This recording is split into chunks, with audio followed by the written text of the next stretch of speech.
Plani urbanistik për Kodrën e Diellit vazhdon të mbetet vetëm një premtim. Kjo po del të jetë një nga shkaqet kryesore që investitorët e huaj druajnë edhe që të investojnë.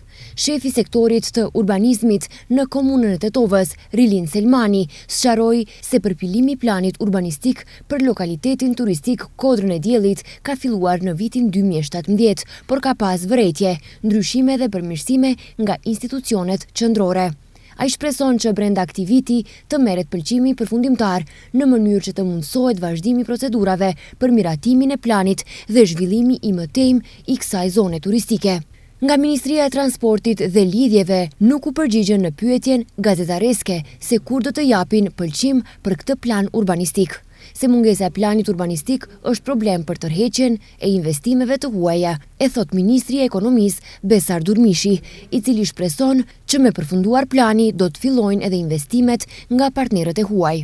Normalisht që Kodra e Diellit është faktor kryesor që do të ndikon edhe në bruto prodhimin vendor të shtetit.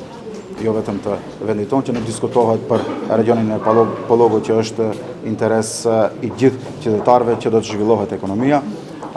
Bisedimet ecin në kuadër të komunës bashkë me antarët e qeverisë dhe normalisht që do të shifen opcioni më i miri mundshëm, i cili është i pranueshëm për të gjithë qytetarët. Konkretisht informacionet që i kam nga Komuna e Tetovës është që plani urbanistik për Kodrën e Diellit është në fazën e fundit dhe pasi të kaloj plani urbanistik, normalisht që do të shifen edhe investitorët real. Pasi që pa plan urbanistik për momentin, asnjë investitor nuk mundet që të merr hap dhe të bën një investim real. Së fundmi kryeministri Kristian Mickoski dhe kryetari i Komunës së Tetovës Bilal Kasami kanë paralajmëruar se janë afër marrëveshjes me investitorë të huaj. Madje Kasami tha se bëhet fjalë për kompaninë Emaar nga Emiratet e Bashkuara Arabe. Nga ana tjetër, me vite nuk ka asgjë konkrete, as nga investimi italian i prezantuar në vitin 2022 nga Teknoalpin.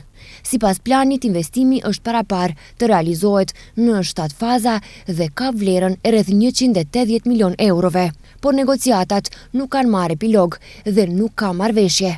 Pavarësisht se autoritetet si nga qeveria e kaluar, po ashtu edhe nga kjo aktuale, me vite paralajmërojnë investime të huaja milionçe, por ende nuk ka asnjë marrëveshje dhe asgjë konkrete në terren. Sigurisht, që më mirë do të bëhet, qoftë ajo bëhet.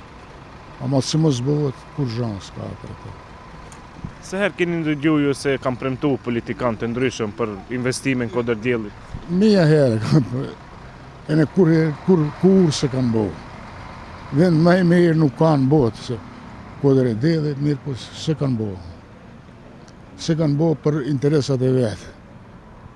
E ka shfrytzuar që ashtu e kanë lënë për kërkumbi. A vend më i mirë nuk ekziston në Ballkan. Është mirë të rregullohet, normal që do të ketë efekt ekonomik. Të investojnë për Kodrën e Diellit.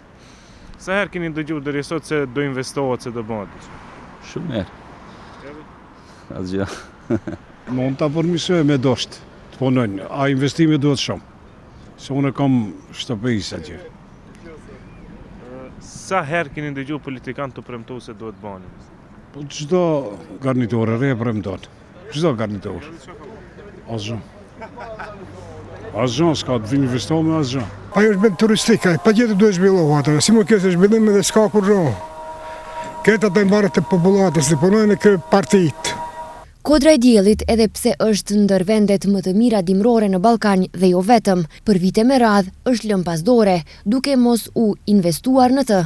Ndër problemet më të mëdha janë kaosi urbanistik, mungesa e parkingjeve, menaxhimi jo i mirë me mbeturinat, ndërtimet pa leje dhe shumë të tjera.